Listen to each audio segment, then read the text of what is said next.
Hi, good morning, everyone. Welcome back once again. And again, it's my privilege to introduce the commander of 51A, Rick Hauk. Thank you all for joining us today. We have a very fun mission to talk about, obviously, and we're going to enjoy sharing some of it with you. Briefly, let me introduce again the crew. To my right is pilot Dave Walker, and to his right, Dr. Joe Allen,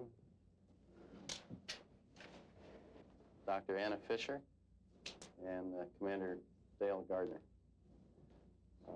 Why don't we go ahead and we'll roll the movie, which we'll narrate for you. It's about 18 minutes long, and then we'll throw it open for questions. That's our crew patch, which parenthetically, with some inputs from us, was designed by my uncle, who's an artist in Annapolis, Maryland. You've all seen launches before. They're always spectacular to us that ride on them, and I know from watching some of them, they're spectacular from the ground also. You're aware that we had a scrub the first day due to upper level wind shears, and even though it was a beautiful blue sky on that day, it was the right thing to do to cancel for the day, and we went back to the quarters and relaxed and got up the next morning, and 7:15 Eastern time, here we go. This is the second flight of Discovery. Always a beautiful sight as it goes through its roll program to point us downrange, and certainly a thrilling feeling. I'd like to turn it over to Dave Walker and let him give you some of his impressions of his first flight. Well, I was excited, obviously. They don't measure our heart rates anymore going uphill, but I'm sure mine was really thumping.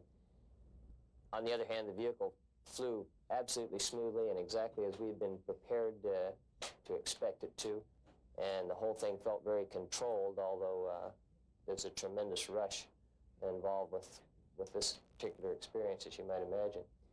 Anna Fisher was our flight engineer, sitting in between Dave and myself and being prepared to prompt us, make sure we did all the right things, which she did beautifully. Joe? 8.5 minutes later, we were in orbit. I asked if I could open my eyes yet, and this is what one sees when you do open your eyes. It's a beautiful, beautiful sight. The crew members, Rick, looking somewhat relieved that the launch went so well. Trusty pilot Dave Walker, unidentified mission specialist Anna Fisher, and straight from the college campus, Dale Gardner. That is just a quick scenes of life in orbit. Our first task, of course, was to deploy Telesat. It was a nighttime deploy, and so this is a TV picture, nighttime TV picture of the deploy. It looks more or less like in the day. You just can't see it too well. Went smoothly, and really not much else to say about that. We had another deploy the next day, and Dale, why don't you describe that? Flight day 3, we deployed the Syncom satellite, called LESAT sometimes, similar to what you saw this last spring on 41D. It's a large satellite, as you can see, comes out in that Frisbee fashion that we've talked about before. It's about 14 feet in diameter and weighs 13,000 pounds. And it really looked large to us as it came out of the payload bay. Very slowly also, as you can see, only just a little over a foot per second departure from the bay. The one nice aspect about the Syncom deploy is that we punch it out down towards the Earth in the attitude we're at. So as it leaves the bay, and you can see here, we have a beautiful view of the Earth down below as the satellite departs. This is a few scenes of some of the things we do on orbit that don't generally get shown. This is a fairly mundane operation, but very important one, called the on-orbit flight control system checkout, which Rick and I did. Gives you a chance to see what the flight deck looks like a little bit on orbit, rather like a large airliner. The CRTs there can be seen blinking, and from there we're going to show you a little bit of the middeck. This actually was taken by Dr. Allen with Captain Hauk pushing him along as he held our movie camera in front of him, going down into the middeck, and you can see the portable foot restraints that we attach to enable us to stay put, our treadmill that we use for exercise, And some of the lockers, that particular one that's open contains in-flight maintenance equipment, which Eagle Electronics used. And over on the starboard bulkhead of the middeck, you can see the sleep accommodations, which I think I'll let Dr. Fisher discuss a little bit about the rest of the middeck area. Well, in this particular sequence, we're showing how we prepare a meal, and we divided these tasks up among all the crew members. Dale usually wound up doing breakfast because nobody was quick enough for him. Making meals is a fairly easy task on orbit. All you had to do is essentially like, it's very good, essentially like backpacking. You essentially add water to the food, and it was very good. I'll let Rick describe what we're doing here. Well, at the risk of endorsing a product, that's an interesting physical demonstration on orbit of the fact that things really are weightless. That's how the crew was rewarded when we did something properly. Right. Rick would release another handful. Since Anna did more things right than anybody, she got most of them.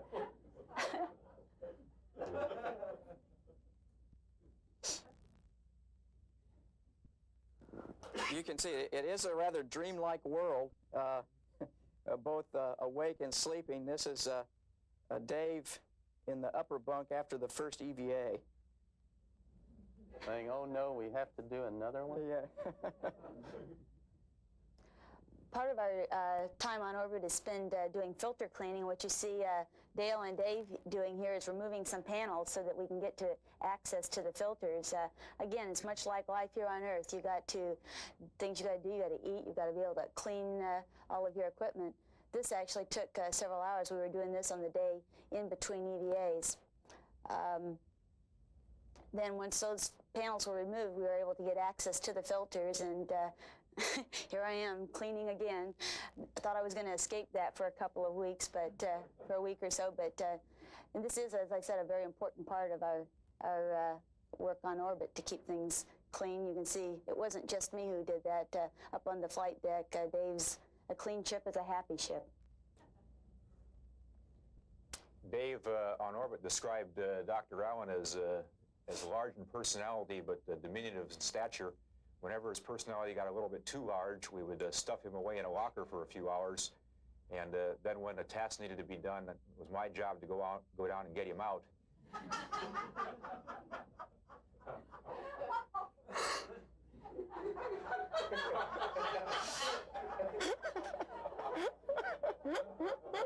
This was a somewhat unpleasant task for me, but Joe seemed to like the freedom at times. And the hard part was putting him back in there again later once we got him.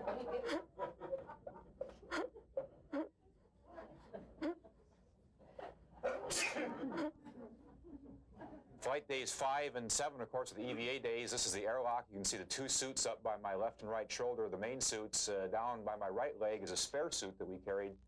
When it was determined the two prime suits were going to operate properly, we took that spare suit out and didn't use it. Up on the flight deck, the folks were preparing for the rendezvous. Yeah, the day started fairly early for Rick and myself. About an hour and a half into our post-sleep activities, we got involved in the sequence of burns that were going to required to bring us in proximity with the satellite. As you can see here, we were always checking and double-checking each other, making sure that every input we put in was correct. This is a sequence through the COAS, our device for that Rick used to look overhead to sight on the satellite. And this, as you can see the satellite at a distance of about, I guess we were 50 miles here. It looked like a star as you looked up.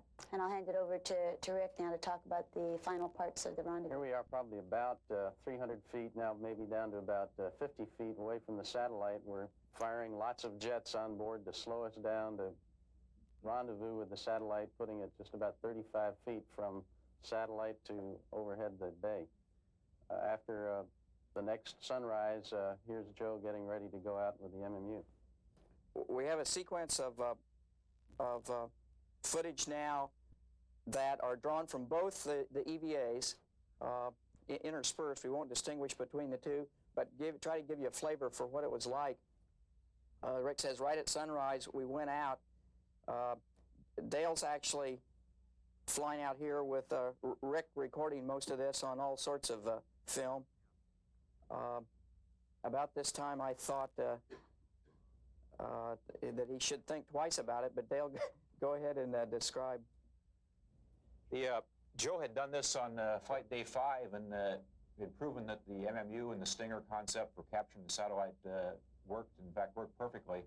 And I essentially had just a lot of fun on flight day 7, knowing that it all worked. Took a big load off my mind. I flew out a little bit differently than Joe had. You might remember Joe commenting that the sun had bothered him. It was in his eyes during the last phase. And you'll see here in a minute that when the sun finally does come up, I was fortunate enough to use the orbiter's nose to shadow the sun. So my approach to the satellite, and you can see that the shadow of the nose of the orbiter now is on the satellite and on me. And so my docking was a little bit easier with that information that Joe had given me from the earlier EVA. MMUs performed flawlessly, as you heard us talk about from space, and this method of capturing the satellite certainly worked well. And You can see the arm in the lower right corner of the picture, which was a position that Anna had put it in to assist in our station-keeping task.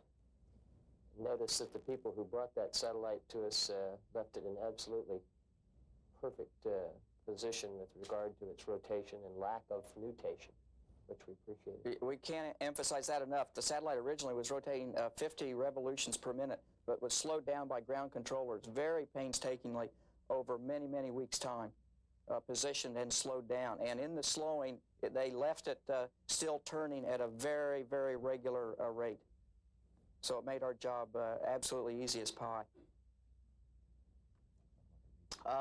Once docked, the procedure then was to use the MMU to stop the rotation, which was equally easy.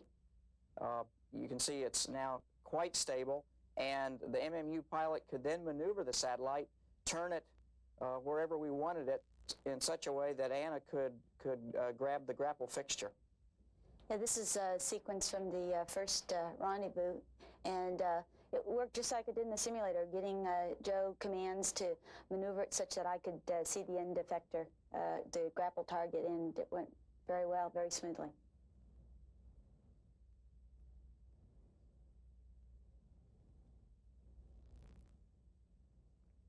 From an MMU crewman's point of view, it's interesting to see the large arm coming up right over your shoulder to suddenly grasp the satellite.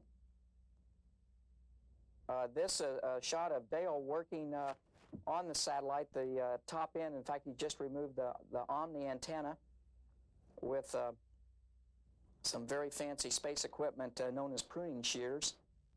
That was about the last nominal portion of that first EVA. Here we see where we first learned as a group that the common bracket clamp, which Dale has in his hand, was not going to fit at the appropriate place, which was on the common bracket on the satellite. Let's parenthetically emphasize that that was a very well-designed piece of equipment by folks here at JSC, and unfortunately we just didn't have the information available to us that would tell us that it would not fit. And it's appropriate to add here that we had enough pre-planned contingency operations available to us that again had been developed not by us but by the whole team to carry us through, and we went to Plan B, as we called it at that point. David was the keeper of Plan B. Dale and I had not the vaguest notion of what it was, but we were confident that in his plans Dave could direct us.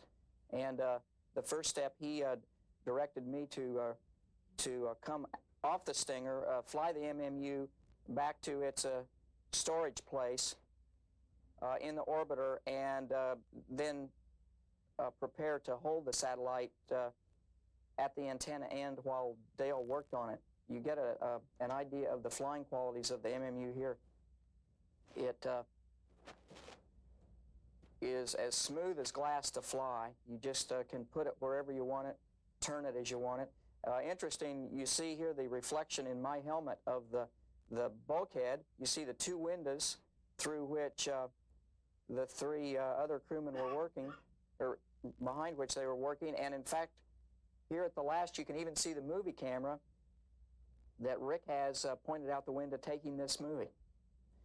The bright spot on the bulkhead is the light that we use to illuminate the work volume out in the payload bay during the nighttime passes. About this point, we said, well, you can see Dale working in the back, by the way. That's a good shot of him showing the teamwork involved getting that foot restraint ready with some tool boards and so on so that we can press on to the next task. Meanwhile, Joe is getting ready to doff the manned maneuvering unit and go to put himself in the portable foot restraint, which is forward of where you could see there. And here he is now, and he's supposed to talk here, but I'm going to say first that this was not easy for Joseph. He worked very hard for a long time here, and both of the EVA crewmen worked very hard during this particular phase of it. We were all very, very concerned that this part went well, and fortunately it did. You can see, though, that the satellite, although it weighs about 1,200 pounds, is only massive in orbit. It's not heavy, and you can move it to wherever it needs to be moved. The most difficult part was you could not tell really where you were putting it. And so we relied totally on directions from Dave most of the time and occasionally as to where it should be moved. And they would just say, over your head or more to the right. And we tried to be very careful that we were not moving it to a place where it would hit the side of the orbiter or a piece of equipment on the orbiter, lest it be damaged. Joe was bringing the satellite back down into position for me to put the shower cap, as we called it, was a cover that we put over the nozzle such that the small particles that were inside the rocket engine would not contaminate the payload bay. Here I've attached the adapter, that interface that will allow the satellite to go into the payload bay, onto the satellite, and I'm torquing down one of the 9 hard dock latches that we had to use in order to form a tight fit between the satellite and that adapter. Now Joe has handed the satellite and adapter combination to me. I'm holding it, and he's going to go around to get in position for us to berth the combination into the bay. And it worked. It worked. There shows a photo of the 2 satellites and a little advertisement there. We had to, several times after flight day 7, when both were in the bay, go up to the windows and just look back there to make sure both satellites were there. There were times when none of the 5 of us really believed that we'd actually pulled it off, and it was certainly comforting to look back there and see both those satellites staring at us. Well, in the words of an old philosopher, it ain't over till it's over, and I guarantee it's not over yet because we still have to land. And here we are at runway 15 at the Kennedy Space Center. Good calls from the folks in the air and on the ground. John Young, weather pilot. The weather was good to the north, so we landed with a slight tailwind. And coming down here at 300 feet, Dave deployed the landing gear. And the orbiter flew beautifully, just as we trained for it to fly in the shuttle training airplane. Look at the vortexes being shed off the wingtips there, and when we touch down, you can see how the smoke from the tires gets caught up in those vortices. Real pretty picture. Touchdown was at about 190 knots. I understand about 2,700 feet down the runway, and we used a total of 93 to 9,500 feet of runway during the rollout.